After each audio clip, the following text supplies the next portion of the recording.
Good evening साथियों, ज्ञान ग्रह यूट्यूब चैनल में आपका स्वागत है। लगातार की तरह आज भी आपके लिए बीपीएससी ट्री का जो सेट प्रैक्टिस चल रहा था वो सेट लेकर के हम आए हैं। और ये बीपीएससी सेट आपका जो है 15वां सेट है। बहुत अच्छे से सेट का जो क्वेश्चंस होता है, क्वेश्चन का डिज़ाइन बहुत क्या कहते हैं, बहुत मार्वेलस सुपर्ब रहता है। और यूँ आप ये नहीं कह सकते हैं कि ये किस क्लास के लिए है। ये आप जिस क्लास के लिए आप प्रिपेयर करने अपने आप को तैयार करना चाहते हैं, 1 to 5 के लिए आप अपने आप को तैयार करना चाहते हैं, 6 to 8 के लिए तैयार करना चाहते हैं, 9 10th के लिए तैयार करना चाहते हैं, या 11 12 के लिए तैयार करना चाहते हैं, ये ऐसा सेट है जो सभी के लिए कारगर है। इसके लिए अलग से कुछ करने की ज़रूरत नहीं है। ये क्वेश्चंस ऐसा मॉडरेट है। और कुछ क्वेश्चंस हमने अभी आपको बताया कि जिस तरह से बीपीएससी का जो ट्रेंड रहा है, जहाँ जहाँ से क्वेश्चन पूछता है, मैं उन सारी चीज़ों को एकदम टटोल करके निचोड़ निकाल करके आपको सेट कराने का प्रयास, यानी सेट प्रैक्टिस कराने का प्रयास करता हूँ। इसीलिए आप ज्ञान घर से बने रहिए। अगर आपने अभी तक ज्ञान घर यूट्यूब चैनल को सब्सक्राइब नहीं किया है तो सब्सक्राइब कर लीजिए। बहुत बेहतर कंटेंट, बहुत अच्छी तैयारी जो है कराई जाएगी और कराया जा रहा है। बहुत यानी क्या कहते हैं, अगर आपने चैनल के साथ साथ ज्ञान घर का एप्लीकेशन भी आ गया है, आप ज्ञान घर प्ले स्टोर से इंस्टॉल भी कर सकते हैं। और जिन साथियों का यानी क्लास 10 का जो पैटर्न यानी क्लास 10 का जो बैच स्टार्ट होने वाला है वो 4 जून को स्टार्ट होना है। पहला बैच है, टाइमिंग है 8 शाम में ही होगा, 8 PM। ठीक है, जिन साथियों को चाहिए वो ज्वाइन कर सकते हैं। तो हम लोग आते हैं सेट की तरफ। आइए प्रैक्टिस करते हैं। क्या है क्वेश्चंस आपके लिए।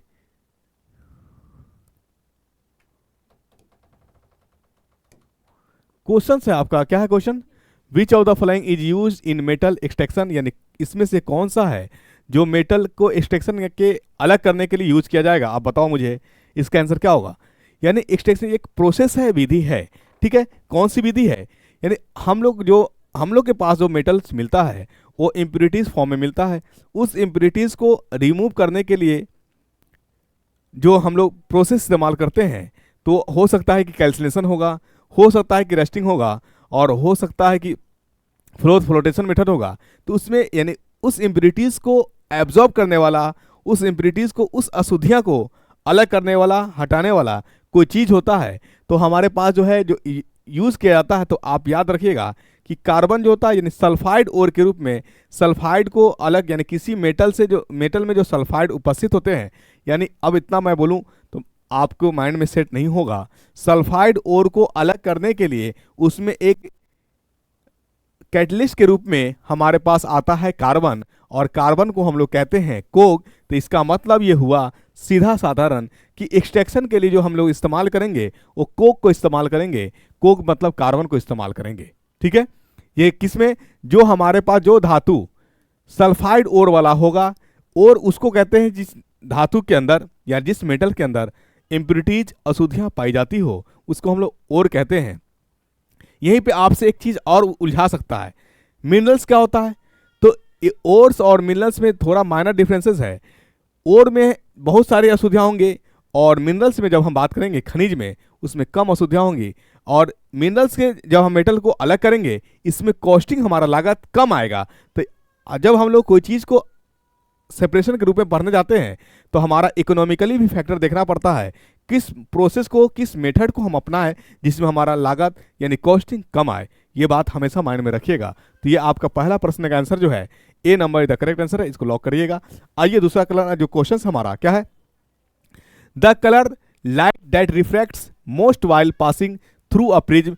कह रहा है क्या कि प्रिज्म से यानी किसी प्रिज्म से कौन सा लाइट जो है ज़्यादा विचलित होगा, रिफ्लेक्ट करेगा। तो मैं आपको बताया हूँ, जिसकी एनर्जी ज़्यादा होगी वो ज़्यादा विचलित करेगा, जिसकी एनर्जी कम होगी वो कम विचलित करेगा। सपोज डैट आप ग्रेजुअली आप जो है धीरे धीरे ऊपर की ओर आए, मतलब आप अभी सपोज करिए कि आप 30 के एज में हो। ठीक है, अभी जो एनर्जी लेवल आपके अंदर है, और आप 10 साल बैक जाइए, उस समय जो एनर्जी लेवल थी, आपका एक्साइटमेंट ज़्यादा था, उछल कूद ज़्यादा थी। तो इससे यह पता चलता है कि जिसके पास एनर्जी ज़्यादा होती है उसके अंदर उछलने और कूदने की टेंडेंसी ज़्यादा होती है। तो बस वही माइंड में ये रखना है कि कोई प्रिज्म है, ये मान लीजिए प्रिज्म है, और हमारे पास जो विजिबल लाइट है जिसको हम देखते हैं, उस विजिबल लाइट को जो है 3 पार्ट्स, सॉरी 7 पार्ट्स में बांटा गया। विजुअल लाइट को कितने पार्ट्स में बांटा गया? 7 पार्ट्स में। कौन कौन है हमारे पास? शॉर्ट में याद रखिएगा, क्या याद रखिएगा? विब ग्योर,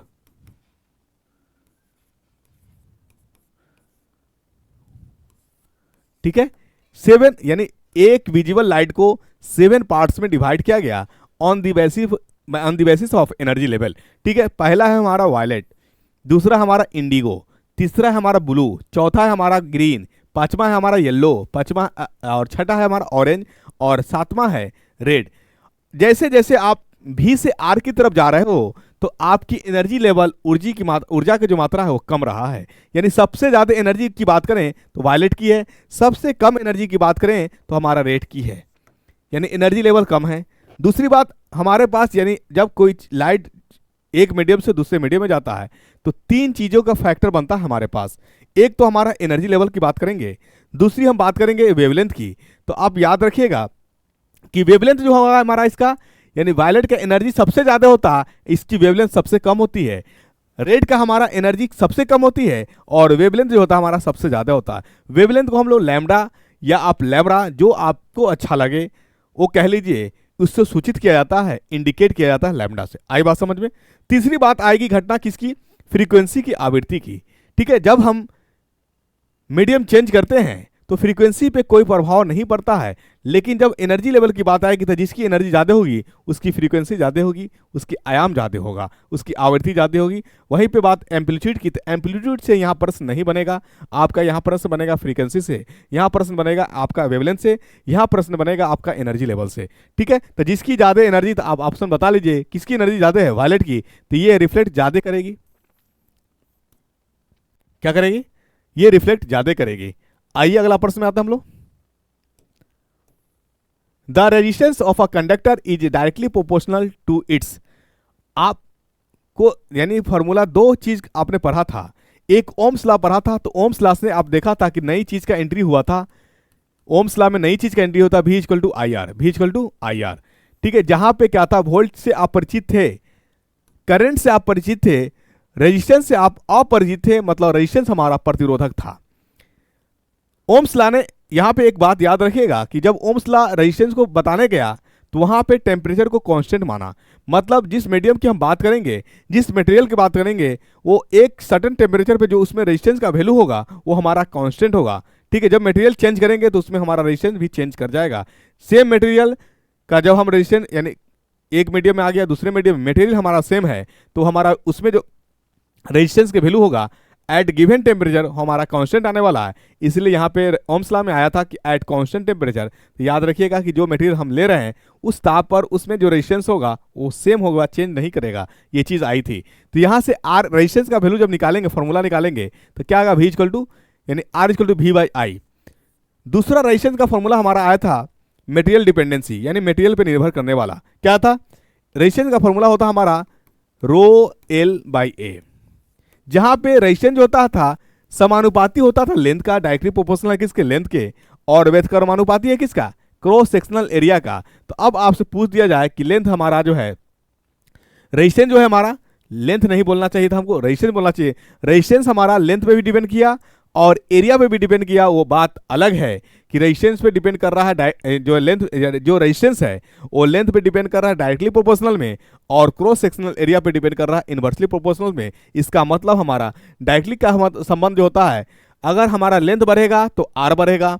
इनवर्सली का प्रोपोर्शनल होता है हमारा कि अगर हमारा एरिया बढ़ेगा तो रेजिस्टेंस घटेगा। तो ये बात याद रखिए। अब ऑप्शन में देखिए, क्या हमारा ऑप्शन है, क्या है बताइए?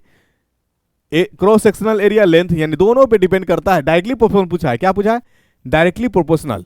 सिर्फ अगर क्वेश्चंस बनता कि रेजिस्टेंस डिपेंड्स ऑन, तो resistance depends on length and cross sectional area, लेकिन यहाँ पूछा है डायरेक्टली प्रोपोर्शनल। तो आप बताओ मुझे, रेजिस्टेंस डायरेक्टली प्रोपोर्शनल किसके है?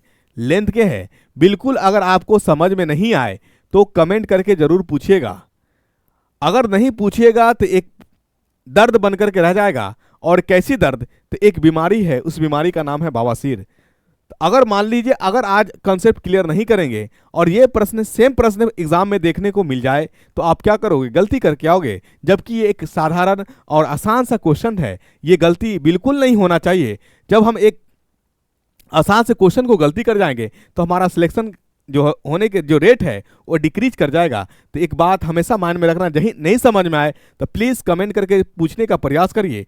और व्हाट्सअप लिंक भी दिया हुआ, तो आप चाहे तो व्हाट्सअप पे भी मैसेज कर सकते हैं, ठीक है। उस बीमारी को पाल करके नहीं चलना है। कौन सी बीमारी? एक बवासीर है बीमारी, यानी अब मान लो जो ये बीमारी जो है क्या है, उसमें जो दर्द होगा ना आप दर्द किसी को बताओगे और ना दर्द बर्दाश्त करोगे। मतलब ऐसा बीमारी जो दर्द न बता रहे हो और ना ही दर्द बर्दाश्त कर रहे हो। तो अगर छोटी छोटी चीज़ों को आप इग्नोर करते चले जाओगे तो ये आपके लिए एक बवासीर बन जाएगा। तो नहीं बताने में बनेगा और नहीं बर्दाश्त करने में बनेगा। तो इससे बचना है, इससे अवॉइड करना है। जहाँ दिक्कत आए कमेंट करके जरूर पूछ लेना है, वहीं पे डाउट क्लियर कर लेना है, बवासीर नहीं पालना है, ठीक है। आइए अगला प्रश्न हमारा क्या है।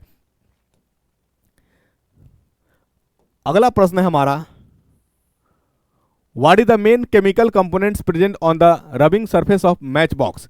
जो आपके पास माचिस वाला बॉक्स होता है, मैच बॉक्स, ठीक है, उस पर क्या होता है, तो आप जब रबिंग करते हैं तो वहां देखते होंगे लाल कलर का होता है। तो उसको हम लोग जो उस पर लगा होता है उसको जो है फॉस्फोरस इस्तेमाल किया जाता है। क्या जाता है? फॉस्फोरस। वो कलर होता है हमारा रेड कलर का। तो अब रेड से हमारे पास एक बात समझ में आई। क्या समझ में आई? कि हमारा जो फॉस्फोरस है इसका 3 बेटा है। क्या बेटा है? 3 बेटा, मतलब एलोट्रोप्स कहते हैं, अपरूप कहते हैं। फॉस्फोरस जिसका केमिस्ट्री में आप पढ़ते होंगे कि फॉस्फोरस का सिंबल जो है संकेत करते हैं हम लोग पी से करते हैं, और इसके एटॉमिक नंबर होता है 15, और ये होता है अधातु, नॉन मेटल्स होता है। आई बात समझ में? इसके हैं 3 एलोट्रोप्स। एलोट्रोप्स कहते हैं किसको है? सिमिलर प्रॉपर्टीज जो होता है बट फिजिकल कैरेक्टर जो होता है अलग अलग होता है, ठीक है। देखने में से कलर चेंज हो जाएगा, फिजिकल प्रॉपर्टीज अलग हो जाएगा, लेकिन उसकी ओरिजिन हमारा सेम है। तो इसके पास 3 बेटा होता है। एक का नाम होता है रेड फॉस्फोरस, आरपी लिख दिया मैंने। चले, एक का नाम होता है व्हाइट फॉस्फोरस, डब्ल्यूपी लिख दिया, और एक का नाम होता है ब्लैक फॉस्फोरस, बीपी लिख दिया, ठीक है। यानी याद रखिएगा, तो रेड फॉस्फोरस का इस्तेमाल मैच बॉक्स में किया जाता है। व्हाइट फॉस्फोरस का इस्तेमाल जो है ये हमारा एक टॉक्सिक सब्सटेंसेस होता है, पॉइजनियस होता है। ब्लैक फॉस्फोरस का इस्तेमाल कहाँ किया जाता है? तो ब्लैक फॉस्फोरस का इस्तेमाल जो होता है इंडस्ट्रीज वगैरह में क्लीनिंग के रूप में भी इस्तेमाल किया जाता है। तो ये बात आप माइंड में रखिएगा, ठीक है। चलिए अगला प्रश्न आते हैं हम लोग। विच of the following is suitable for alcoholic beverage, यानी अल्कोहलिक बेवरेज के लिए जो हम लोग क्या इस्तेमाल करते हैं, यानी जो ड्रिंकिंग करते हैं वो ड्रिंकिंग के रूप में एक्चुअली इस्तेमाल होता क्या है? तो उसको हम लोग बोलते हैं मेथनॉल। क्या बोलते हैं? सॉरी, इथेनॉल बोलते हैं। क्या बोलते हैं? इथेनॉल। इसको हम लोग अल्कोहल कहते हैं। इसका फॉर्मूला आप याद रखिएगा, C2H5OH होता है। C2H5OH, इसी का हम लोग इथेनॉल कहते हैं। इसी को क्या कहते हैं हम लोग? इथेनॉल कहते हैं। C2H5OH को इथेनॉल कहते हैं। यहाँ पे एक चीज और दी गई आपको, OL लगा हुआ, जिसके नाम के लास्ट में ओल लगेगा। क्या लगेगा? ओल लगेगा। उसमें हमारा एक फंक्शनल ग्रुप है, उसको हम लोग बोलते हैं अल्कोहल। क्या कहते हैं? ये अल्कोहल फैमिली का है। किस फैमिली का है? अल्कोहल फैमिली का है। और इसका फॉर्मूला होता है OH। OH को हम लोग अल्कोहल ग्रुप कहते हैं, ठीक है। ये छोटी छोटी चीज़ों को पकड़ते चलना है, तब जाकर के आपका सिलेक्शन फिक्स रूप से हो पाएगा और आपके सिलेक्शन का रेट भी इंक्रीज करेगा। क्या करेगा? सिलेक्शन का रेट इंक्रीज करेगा। मैंने बताया था बाबू, ये हमारा 5 नंबर का क्वेश्चन का जो आंसर आएगा, तो ये सुटेबल आंसर तो हमारा सी हो गया। मैं इसके बारे में चर्चा कर रहा था, मिथेनॉल क्या है। तो मिथेनॉल का दूसरा नाम जो होता है वुड स्प्रिट है, यानी लकड़ी में जो पॉलिश होता है और लकड़ी का जो यानी चमकदार बनाया जाता है, उसमें जो पॉलिश किया जाता है वो हमारा मेथनॉल होता है। इसी को हम लोग वुड स्प्रिट के भी नाम से जानते हैं। क्या नाम से जानते हैं? Would spirit. याद रहेगा कि भूल जाएंगे? वुड स्प्रिट के नाम से जानते हैं। क्लियर? चलिए आइए अगला प्रश्न में आते हैं हम लोग। The efficiency of a fuel is express in terms of, यानी जो हमारे पास फ्यूल है उसका जो इफिशियंसी है, उसका क्षमता कैसे निर्धारित होगी? तो इफिशियंसी यानी कोई भी फ्यूल्स का इफिशियंसी जो है ये निर्धारित होती है उसकी कैलोरी की वैल्यू पे। कितना जलेगा और कितना एनर्जी देगा इस पे निर्भर करेगा। तो याद रखिएगा, कैलोरिक वैल्यू कम जले ज़्यादा एनर्जी दे, और हमारे पास एक जो है हाइड्रोजन है जो कम जलता है और ज़्यादा एनर्जी देता है। आप याद रखिएगा कि हाइड्रोजन को जो है लिक्विड फॉर्म में इस्तेमाल किया जाता है एज अ रॉकेट फ्यूल के रूप में। आपसे पूछा जाएगा कि रॉकेट में फ्यूल के रूप में किसको इस्तेमाल किया जाता है? तो हाइड्रोजन गैस भी होता है और हाइड्रोजन लिक्विड, तो हाइड्रोजन लिक्विड के फॉर्म में इस्तेमाल किया जाता है। कम जलता है, ज्यादा एनर्जी देता है, इसी को हम लोग कहते हैं हाई कैलोरी वैल्यू। ठीक है, सबसे ज्यादा कैलोरी वैल्यू किसका होता है?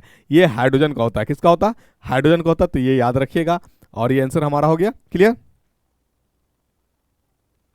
चलिए अगला प्रश्न आइए।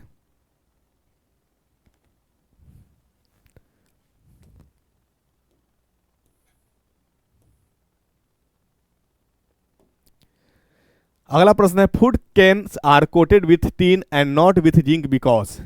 यानी कह रहा है क्या कि कोई जो हमारा भोजन वाला कैन है उसको हम लोग कोटेड कर रहे हैं किससे? टीन से, और जिंक से नहीं। वजह क्या है? तो टीन जो होता है वो लेस रिएक्टिव होता है। क्या होता है? लेस रिएक्टिव होता है, जबकि जिंक जो होता है हमारा मोर रिएक्टिव होता है। तो याद रखिएगा, zinc is more reactive than tin. अगर आप उसके टीन अनरेपेल वाला में हम आप डाल देते हैं तो वहाँ पे क्या हो जाएगा कि जिंक जो होता है उस फूड से रिएक्ट कर लेगा, जबकि टीन जो होता है लेस रिएक्टिव, तो उसमें फूड डालेंगे तो रिएक्ट नहीं करेगा। तो ये माइंड में रखिएगा आप। ठीक है, रिएक्टिविटी से जो हमारे पास मेटल सबसे ज़्यादा जो रिएक्टिव होता है, तो ये एक ट्रिक मैं बता देता हूँ, लिख लीजिए आप प्लीज़।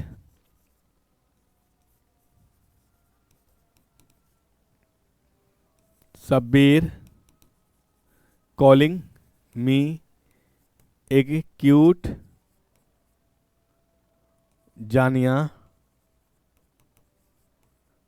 आई लव हर कोनेशन। ये रिएक्टिविटी वाला बात है, याद रखिएगा, कोनेशन। ठीक है, चलिए प्लीज का पी घेर लेते हैं हम, इसका नाम है पोटेशियम के।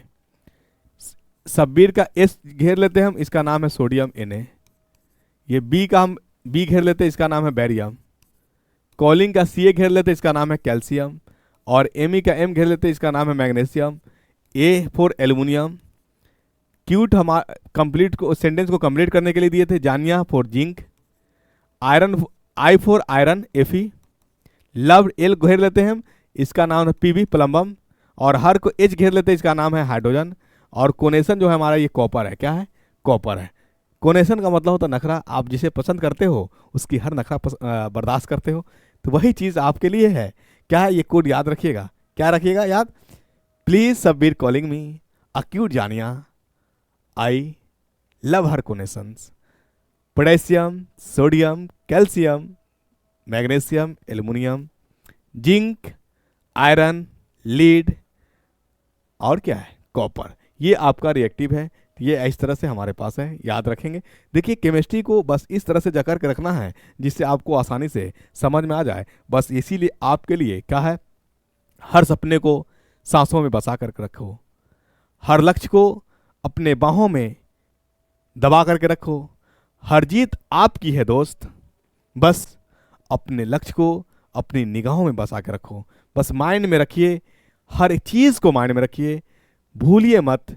आपका लक्ष्य ही आपका एक पूंजी है। जब आप उसे पालेंगे तो आप कल्पना नहीं कर पाएंगे कि कितनी खुशी महसूस होगी। इसीलिए लक्ष्य जो आपने पाला है उस लक्ष्य को अपनी निगाहों में बसा के रखिए। सोते देखिए, उठते देखिए, बैठते देखते जगते देखिए। भूल जाएं तो आप अपने लक्ष्य को याद रख लीजिए। तो ये रिएक्टिविटी को याद रखने का तरीका, please Shabbir calling me a cute Janiya I love her कोनेशंस। मैं तुम्हें पसंद करता हूं, तुम्हें हर नखरा बर्दाश्त करूंगा। ये ट्रिक आप याद रखें, बहुत आसानी से रिएक्टिविटी भी समझ में आएगा। आइए क्वेश्चंस पे हम लोग आते हैं। क्वेश्चन है हमारे पास, which of the following is not a traditional method of irrigation. यानी इसमें से व्यापारिक मेथड से इरिगेशन सिंचाई का कौन नहीं है मेथड? तो याद रखिए ड्रिप सिस्टम। क्या है? ड्रिप सिस्टम नहीं है। हमारा C number the correct answer, drip system. आइए अगला प्रश्न में आते हैं हम लोग। The number of sex chromosome in a human kidney is. आपसे किडनी पूछ सकता है, आपसे लीवर पूछ सकता है, आपसे लंग्स पूछ सकता है, आपसे हार्ट पूछ सकता है। कुछ भी पूछे, कहीं भी पूछे, सेक्स क्रोमोसोम जो होता है ओनली वन पेयर होता है। ये याद रखिएगा। किसी भी ऑर्गन का नाम लिया जा सकता है, लीवर का ले ले, किडनी का ले ले, हार्ट का ले ले, लंग्स का ले ले। ठीक है, एनी पार्ट्स किसी का कहे, only one pair of sex chromosome, ये माइंड में रखेंगे। और 22 पेयर जो होते हैं ये ऑटोजोम्स होते हैं। क्या होते हैं? ऑटोजोम्स। और 1 पेयर जो होते हैं ये 1 पेयर ये सेक्स क्रोमोसोम्स होते हैं। ठीक है, रटना कुछ नहीं है, बस माइंड में सेट करके रखना है। ठीक है, मैं बताया, बस उसी बात को माइंड में रखिएगा, अपने सपने को निगाहों में बसा के रखना है। The hearing range of human ear is, यानी सुनने की जो रेंज होती है ह्यूमन में वो कितनी होती है, तो 20 हर्ट्ज से 20,000 हर्ट्ज तक होती है। आखिर हर्ट्ज किस बला का नाम है, तो हर्ट्ज किसी बला का नाम नहीं है। हर्ट्ज जो है आवृत्ति का यूनिट है, ऐसा यूनिट। फ्रीक्वेंसी का यूनिट क्या होता है, तो वो हर्ट्ज होता है, जिसको हम लोग एचडेट से रिप्रेजेंट करते हैं। ठीक है, चलिए आइए अगला प्रश्न आते हैं हम लोग। विच of the following has the highest energy, आपके पास अभी आपको मैंने बताया, बिल्कुल आपने सही आंसर किया। किसके पास सबसे ज्यादा एनर्जी है, ब्लू लाइट के पास सबसे ज्यादा एनर्जी है। अगला प्रश्न है आपका, which substance is used for making pencil lead, यानी पेंसिल लीड के लिए जो किस सब्सटेंस को हम लोग यूज करते हैं, तो याद रखिए ये है कार्बन का बेटा, जिसका नाम है ग्रेफाइट। क्या नाम है, ग्रेफाइट। यानी कार्बन के अगर आपसे पूछ दिया जाए कि कितने पुत्र है, तो कार्बन के भी 3 पुत्र बोलिए, पुत्री बोलिए, जो मन करे बोलिए। एक का नाम है ग्रेफाइट, एक का नाम है ग्रेफाइट, एक का नाम है डायमंड, और एक का नाम है बकमिस्टर फुलरेंस। याद रहेगा, यानी बेटा या बेटी बोल रहे हैं हम उसके इलेक्ट्रॉप्स के, यानी कार्बन के कितने इलेक्ट्रॉप्स, तो कार्बन के 3 इलेक्ट्रॉप्स। कौन कौन, ग्रेफाइट, डायमंड और बकमिस्टर फुलरेंस। देखने में एक जैसा ही दिखेगा, सेम टू सेम, बट उसकी जो गुण होगी, लक्षण होगा, वो अलग होगा। इसी को हम लोग कहते हैं इलेक्ट्रॉप्स कहते हैं। किसी को देख करके आप आकलन नहीं कर पाइएगा कि वो आपके लिए कितना सार्थक और कितना घातक है। ये चीज़ आप उसकी यानी इंटरनली कैरेक्टरिस्टिक्स है, उसका अंदर का लक्षण है। ठीक है, इसीलिए हम फिर आपसे रिक्वेस्ट करेंगे, नहीं समझ में आए कमेंट करके पूछने का प्रयास करिएगा। व्हाट्सएप ग्रुप है, व्हाट्सएप पे भी मैसेज कर लीजिएगा।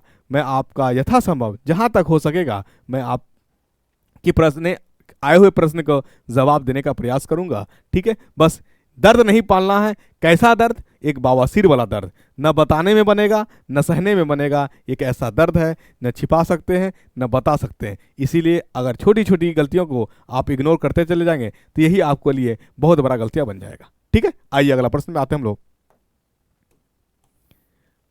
A ray of light is incident at an angle of 30 degree on a mirror. The angle between normal and reflected ray is, सबसे पहले आप क्या कह रहा है कि एक रे हमारा पास मिरर है, ठीक है, जिसमें से इंसिडेंट एंगल जो है हमारा क्या है, 30 डिग्री बना रहा है। ठीक, किसके साथ,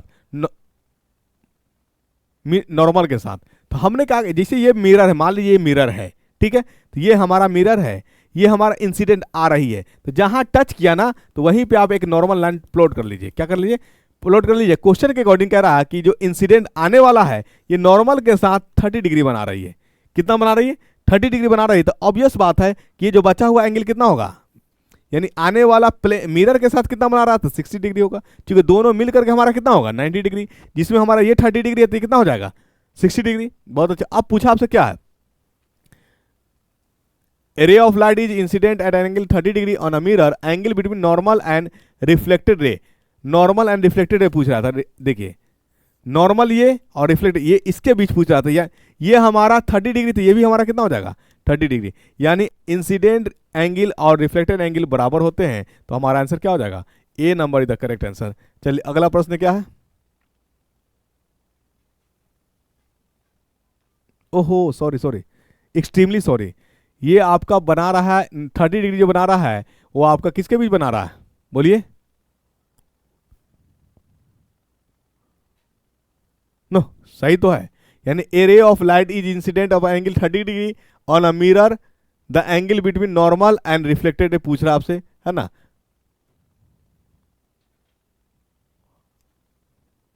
यस आप सही हो। ये आपका ये 30 डिग्री जो बना रहा है एंगल किसके साथ बना रहा है, मिरर के साथ बना रहा है, नॉर्मल के साथ नहीं बना रहा। Yes extremely sorry. हाँ बिल्कुल।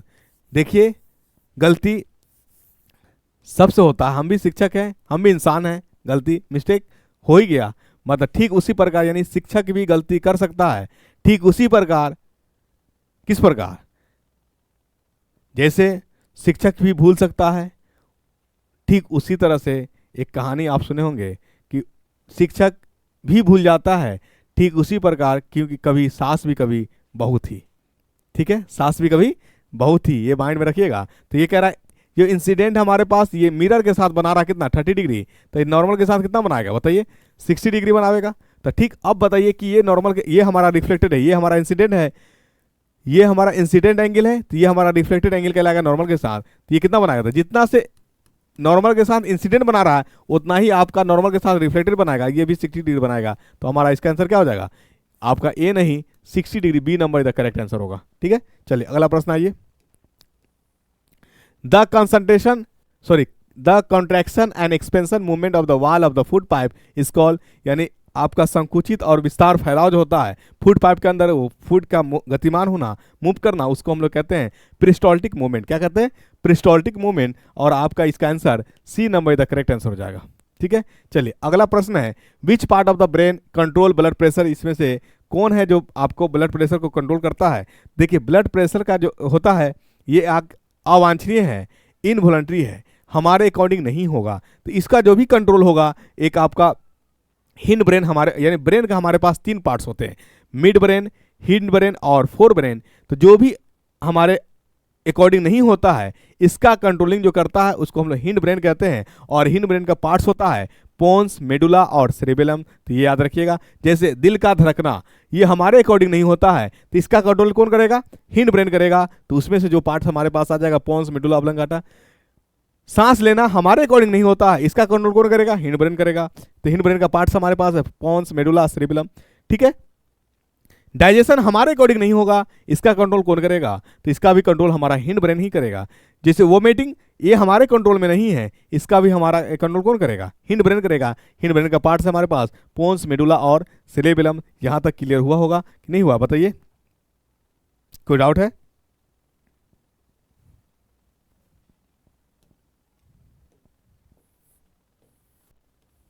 अगला क्वेश्चन है, monochromatic light enters from one medium to the other which one of the following property does not change. मैंने अभी आपको बताया कि जब लाइट एक मीडियम से दूसरे मीडियम में जाएगी तो आपका वेलोसिटी में चेंजिंग देखने को मिलेगा, एंगल में चेंजिंग देखने को मिलेगा, ठीक है, वेवलेंथ में चेंजिंग देखने को मिलेगा, बट फ्रीक्वेंसी में देखने को नहीं मिलेगा। फ्रीक्वेंसी चेंज नहीं करता है क्योंकि फ्रीक्वेंसी मीडियम पे डिपेंड नहीं करती है, फ्रीक्वेंसी मीडियम पे डिपेंड नहीं करती है, फ्रीक्वेंसी मीडियम पे डिपेंड नहीं करती है। आइए अगला प्रश्न में आते हैं हमारा।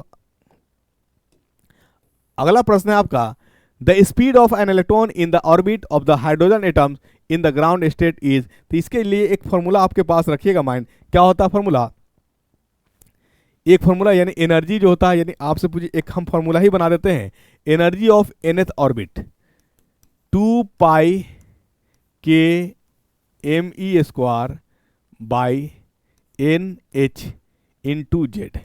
ये क्या है, जहाँ पे यानी पाई जान रहे हैं आप, पाई जानते हैं 22/7। के हमारा है वोल्टेजमान कांस्टेंट, ये भी कांस्टेंट है, ये भी कांस्टेंट है। मास ये जो है हमारा मास ऑफ इलेक्ट्रॉन, तो मास ऑफ इलेक्ट्रॉन भी हमारा कांस्टेंट है। ये n जो है, ये n हमारा नंबर ऑफ ऑर्बिट है, नंबर ऑफ n क्या है, नंबर ऑफ ऑर्बिट, n है हमारा नंबर ऑफ ऑर्बिट। ठीक है, जैसे न्यूक्लियस ये हमारा फर्स्ट, k जो है हमारा ये फर्स्ट ऑर्बिट है, l जो हमारा ये सेकेंड ऑर्बिट है, और l जो है हमारा ये m जो है हमारा ये थर्ड ऑर्बिट है। यानी n जो है हमारा नंबर ऑफ ऑर्बिट है, h क्या है, h हमारा प्लैंक्स कांस्टेंट है, क्या है, Planck's constant, Planck's constant. z क्या है, z है हमारा मास नंबर, जिस एलिमेंट की बात करेगा उसका मास नंबर है। आई बात समझ में। चलिए अब यहां पे अगर आप रखेंगे, ये हमारा कांस्टेंट है, ये कांस्टेंट है, ये कांस्टेंट है, ये कांस्टेंट है, सभी कांस्टेंट के वैल्यू रखेंगे, पुट करेंगे, ये सभी वैल्यू का यानी कांस्टेंट का वैल्यू पुट करेंगे तो हमारा आता है 2.18 इंटू 10⁶, ठीक है वैल्यू। उसके बाद ये भी कांस्टेंट हमारा बच जाएगा, हमारा z और n क्या बचेगा, इंटू जेड अपॉन n। ये माइंड में रखिए, ये हमारा सभी के लिए कॉमन आएगा, मीटर पर सेकेंड। ठीक है, अब आपसे पूछा किसका, हाइड्रोजन का पूछा है, तो हाइड्रोजन जो बिलोंग करता है ना फर्स्ट ऑर्बिट से करता है, क्योंकि एटॉमिक नंबर होता है 1, वो k में रहता है, तो हाइड्रोजन बिलोंग करता है हमारा फर्स्ट ऑर्बिट से। तो ये हमारा पता चल गया, n का वैल्यू कितना 1 हो गया, n का वैल्यू 1 आ गया। तो अब पुट कर लीजिए 2.18 इंटू 10⁶। ठीक है, चलिए दो जेड है हमारा, जेड हाइड्रोजन का एटॉमिक मास कितने होते हैं 1, और हमारा ये 1, तो ये दोनों कट करके 1 ही हो जाएगा। तो हमारा एग्जैक्ट जो आया हमारा 2.18 इंटू 10⁻, 2.18 इंटू 10⁻6 मीटर पर सेकेंड। ये कैसे हम, यहाँ तो हमारा ऑप्शन अलग दिया है, तो इसको काटिएगा। अगर सी का वैल्यू होता है, यानी सी हमारा लाइट यानी स्पीड जो है ना, लाइट का स्पीड है, इसका वैल्यू होता है 3 इंटू 10⁸ मीटर पर सेकेंड। इसको 13 से डिवाइड करिए तो कट करके हमारा कुछ आएगा, क्या आएगा, 0.28 करके आएगा। तो इसी को हम लोग ये क्या करें, डिसिमल बढ़ा देंगे आगे, तो ये हमारा समझ गए 2.81 करके आएगा मीटर पर सेकेंड। तो ये हमारा इंटू 10⁻6, तो ये हमारा आंसर C/13 हो गया, ये याद रखिएगा। और ये फार्मूला इसको एक साफ लिख दे रहा हूँ, इसको फार्मूला माइंड में रखिएगा। nth ऑर्बिट के लिए जो फार्मूला होता है, ये एटॉमिक स्ट्रक्चर्स जब आप पढ़ेंगे तो वहाँ पे है, 11th का केमिस्ट्री का पोर्शन है, 2 पाई, ठीक है ना, KMe²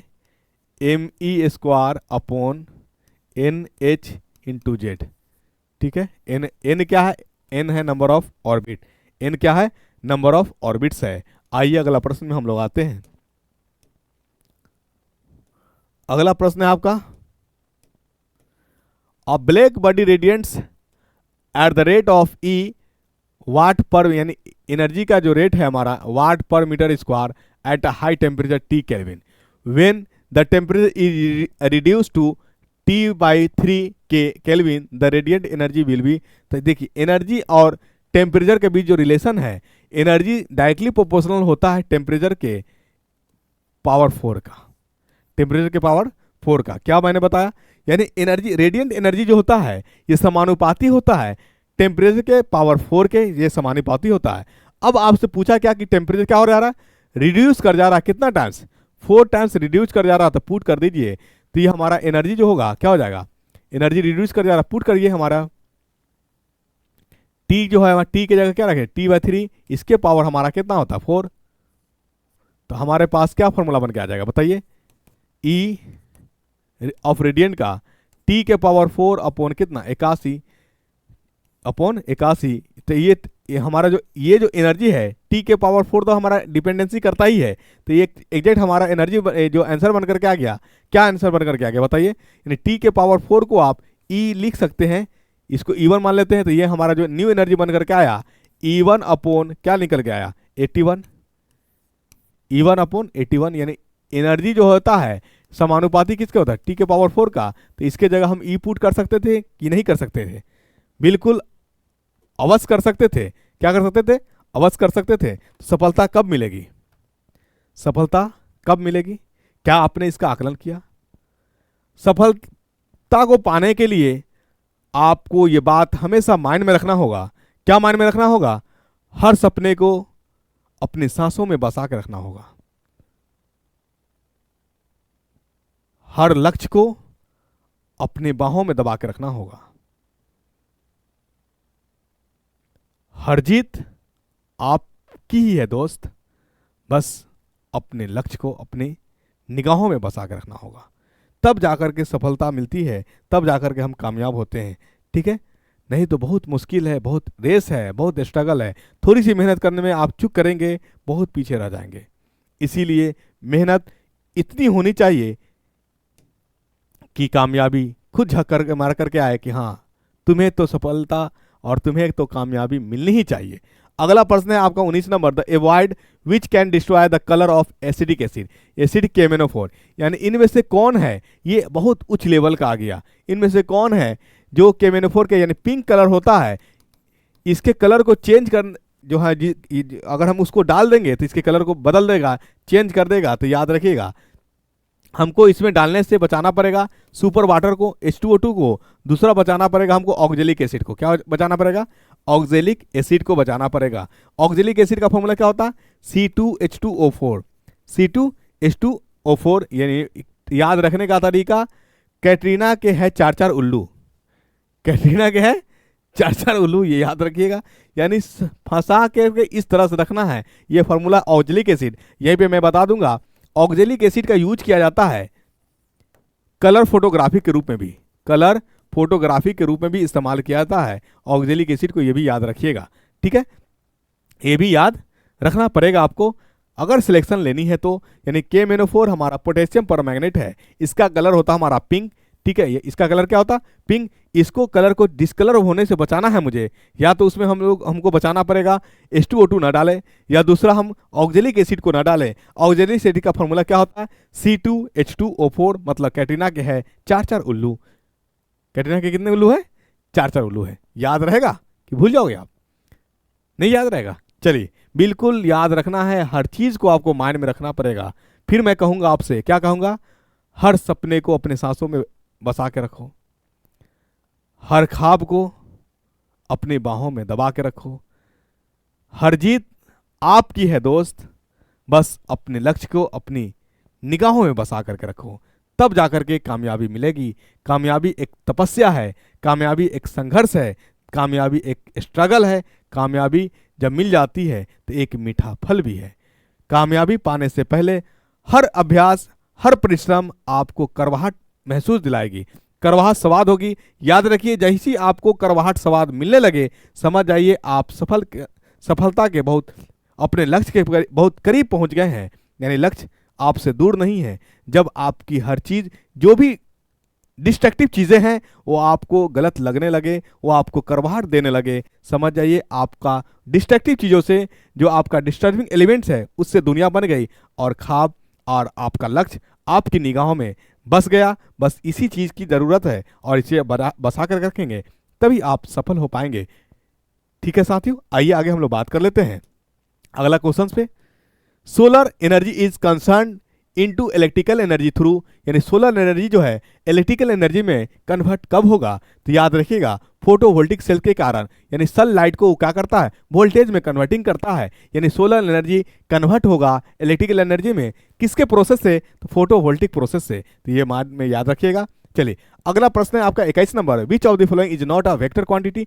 वेक्टर क्वांटिटी कहते ही उसको है जिसके साथ साथ कुछ परिणाम के साथ साथ दिशा का ज्ञात हो, दिशा का ज्ञान हो, उसे हम लोग वेक्टर क्वांटिटी कहते हैं। जिसमें सिर्फ मान हो, उसमें दिशा के ज्ञान नहीं हो, उसे हम लोग स्केलर क्वांटिटी कहते हैं, अदिश राशि। और वेक्टर क्वांटिटी होता है सदिश राशि। तो दिए गए ऑप्शन में हमारा स्पीड जो होता है, ये हमारा एक स्केलर क्वांटिटी है, अदिश राशि है। जैसे मास, वॉल्यूम, ये सब हमारा स्केलर क्वांटिटी है। ठीक है, डिस्टेंस ये हमारा स्केलर क्वांटिटी है, डिस्प्लेसमेंट ये हमारा वेक्टर क्वांटिटी है, वेलोसिटी हमारा क्या कहते हैं? वेक्टर क्वांटिटी है, एक्सलेशन हमारा वेक्टर क्वांटिटी है, फोर्स हमारा वेक्टर क्वांटिटी है, वर्क हमारा स्केलर क्वांटिटी है। ये बात माइंड में रखिएगा। आइए अगला प्रश्न हमारा क्या? Kepler's second law is based on, Kepler का सेकेंड लॉ क्या कहता है? तो केपलर का जो सेकेंड लॉ है ये बेस्ड है कंजर्वेशन ऑफ एंगुलर मोमेंटम पे। ये याद रखिएगा। क्या आपसे पूछा जाएगा कि क्या केपलर का फर्स्ट लॉ भी है? तो बिल्कुल है। केपलर के फर्स्ट लॉ से जो हुआ, साबित हुआ, केपलर के फर्स्ट लॉ से जो प्लानेट है, प्लानेट एन एलिप्स है। ठीक है, एक यानी गोलाकार नहीं है। केपलर्स ने ही पहली बार इस बात को बताया कि अर्थ जो है एक अंडाकार चिपटा है, एलिप्स है, ओवल नहीं है। ठीक है, ओवल, राउंडेबल नहीं, ओवल तो है ही, अंडाकार है और एलिप्स है, एन एलिप्स है।